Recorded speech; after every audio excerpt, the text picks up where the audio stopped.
General der Panzertruppe Erwin Rommel stands beside his disabled Panzer IV near Arras, watching British anti-tank teams methodically destroy his armoured spearhead with weapons he has never encountered before. It's May 21st, 1940, and the German advance through France should be unstoppable, a repeat of the Polish campaign's devastating success. Instead, British 25-pounder guns and Boy's anti-tank rifles are turning German armour into burning wrecks with precision that defies German intelligence assessments of British defensive capabilities. The scene before Rommel contradicts everything German planning assumed about British military competence. British anti-tank teams operate with professional skill, tactical coordination, technical proficiency that German intelligence never predicted.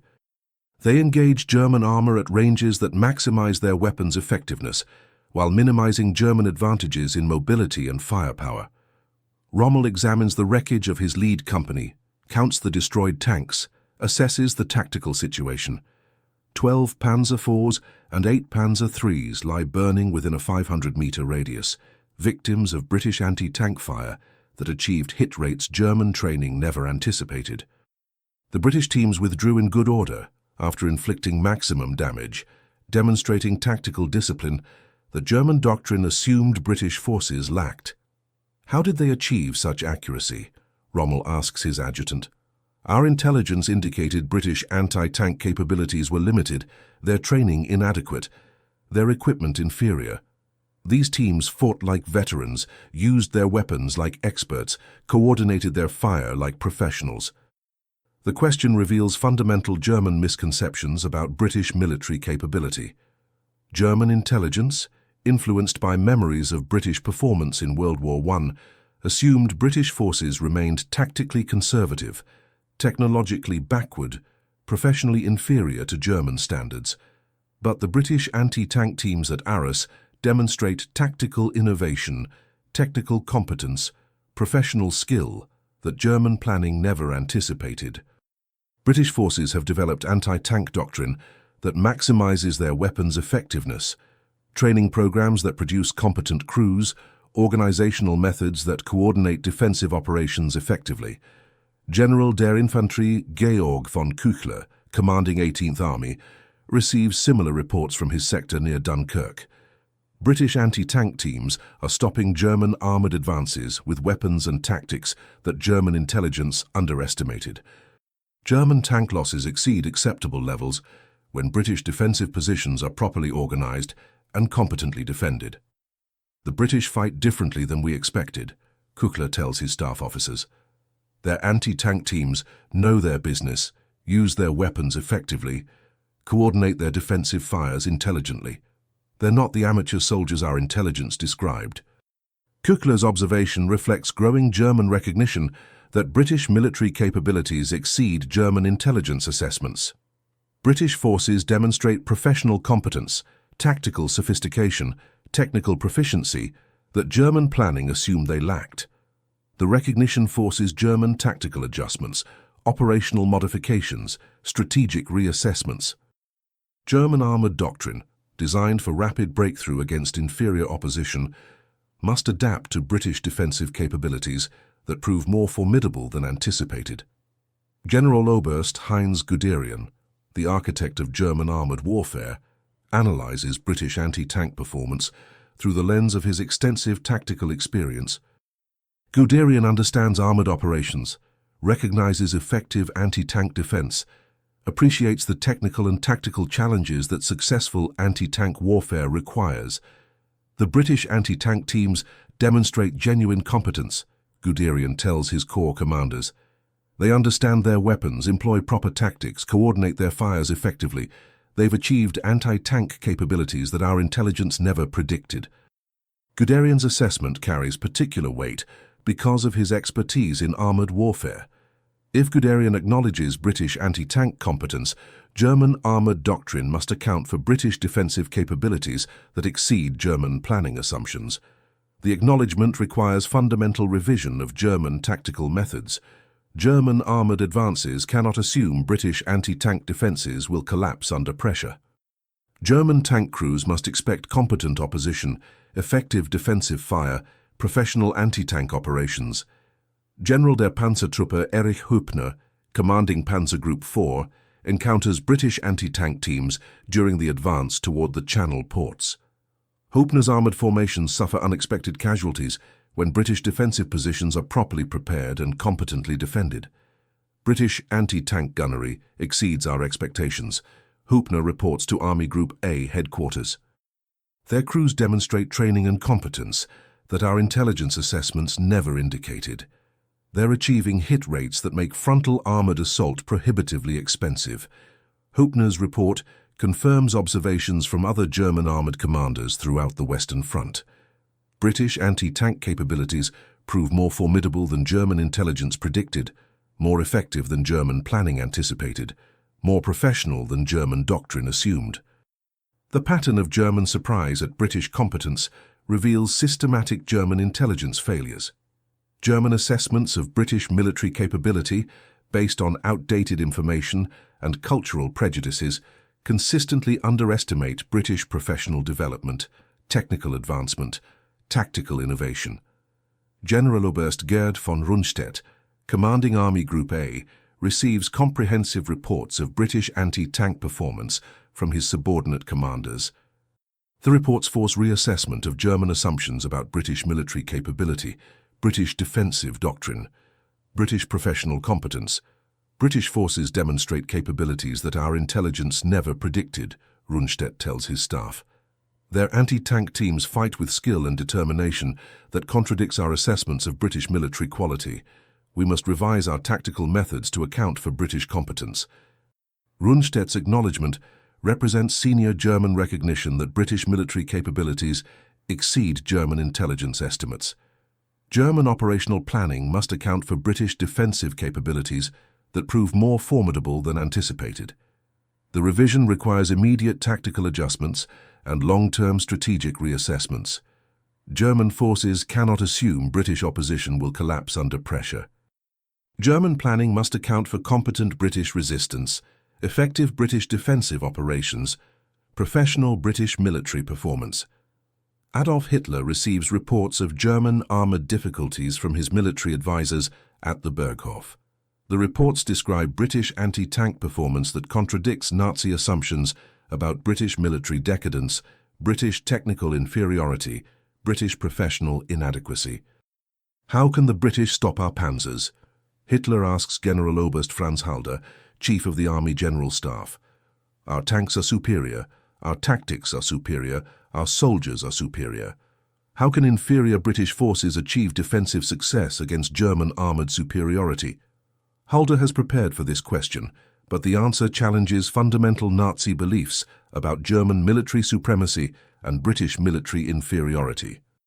The British have developed effective anti-tank doctrine, Halder explains carefully.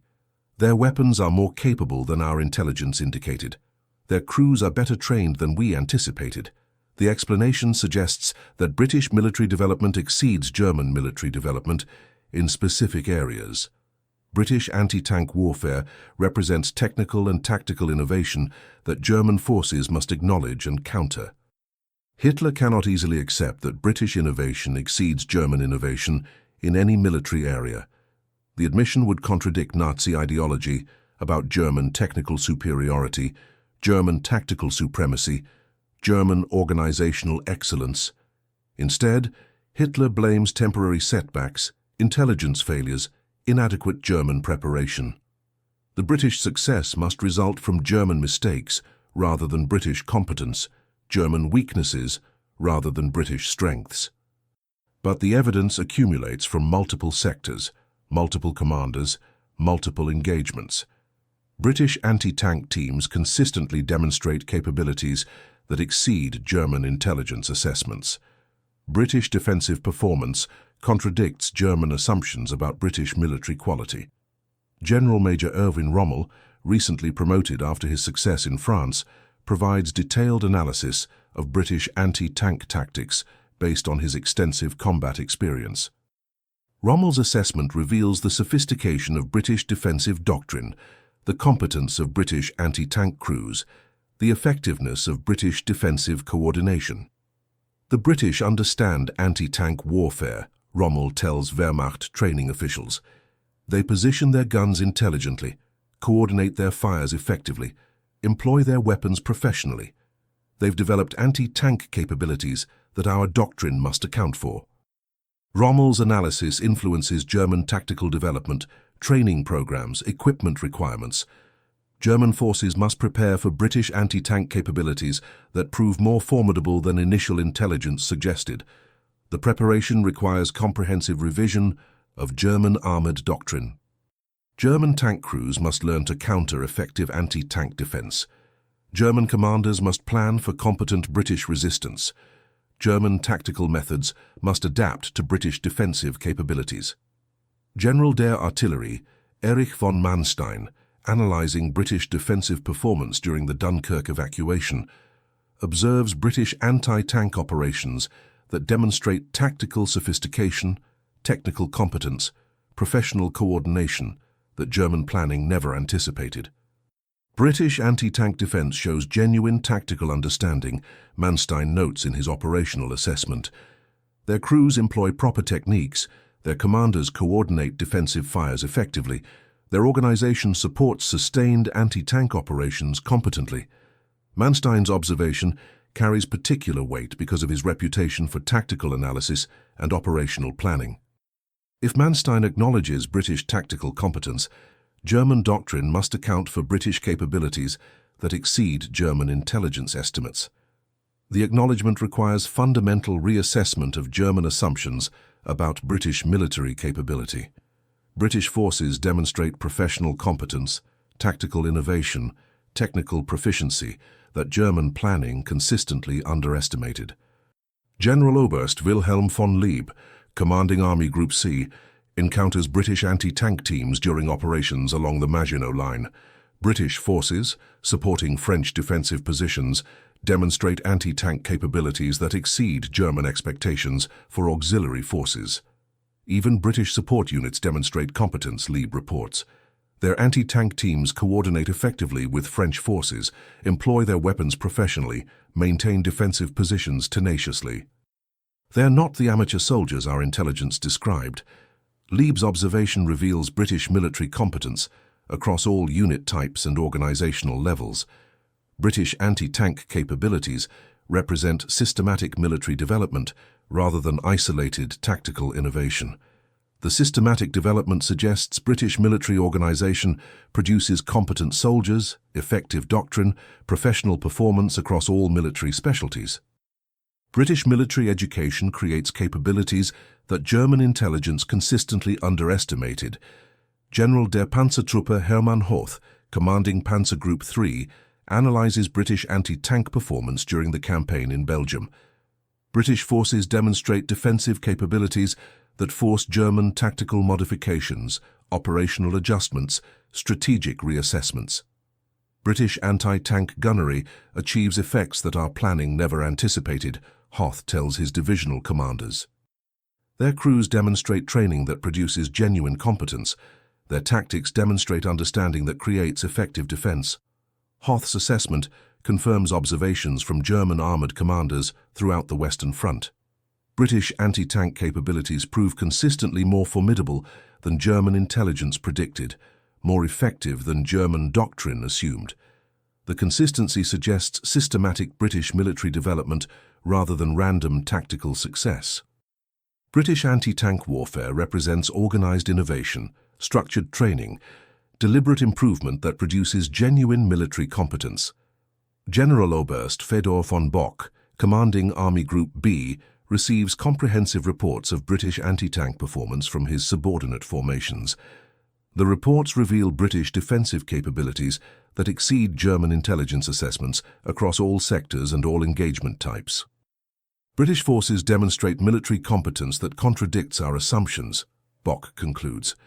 Their anti-tank teams fight with skill that indicates professional training, tactical understanding that suggests competent doctrine, coordination that reveals effective organization. Bock's assessment represents senior German recognition that British military capabilities exceed German intelligence estimates systematically rather than accidentally. British competence reflects organized military development that German planning failed to anticipate. The recognition requires comprehensive revision of German assumptions about British military capability. German operational planning must account for British competence that proves more formidable than German intelligence suggested. What German generals said when British anti-tank teams stopped their counterattacks was initially nothing. Said nothing officially, because acknowledging British military competence would require admitting German intelligence failures, German planning inadequacies, German tactical limitations. But privately, in secure communications and personal records, German commanders recorded their observations. Rommel wrote, "British anti-tank capabilities exceed our intelligence assessments.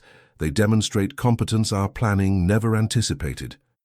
Guderian noted, "British anti-tank teams employ professional tactics that achieve genuine defensive effectiveness. They understand their weapons and use them intelligently."